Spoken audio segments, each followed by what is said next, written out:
দূর মিয়া, আপনি আমার বাপ হইতে যাবেন কোন দুঃখে? আমার বাপ কি রিক্সাওয়ালা নাকি যে রিক্সা চালাইবো? আমার বাপে বেসরকারি চাকরি করে, আপনার মতো রিক্সা চালায় না।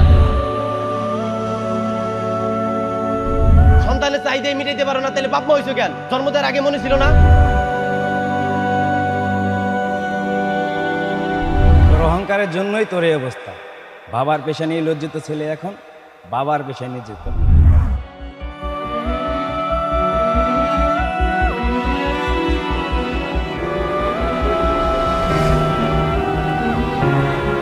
সীমা, এই নে তোর বিরিয়ানি।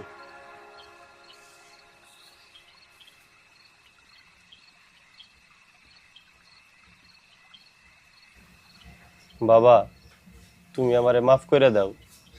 আমি অনেক ভুল করছি। আমি যেখানে সেখানে তোমারে অপমান করছি। আমার জন্যই তোমার আজ এই অবস্থা। বাবা, তুমি জানো তোমার পেশা নিয়ে আমি এখন আর লজ্জা পাই না। আমি সবাইরেই বলছি আমার বাবা একজন রিক্সা চালক, আমি তার ছেলে। কি হলো বাবা, কিছু বলো।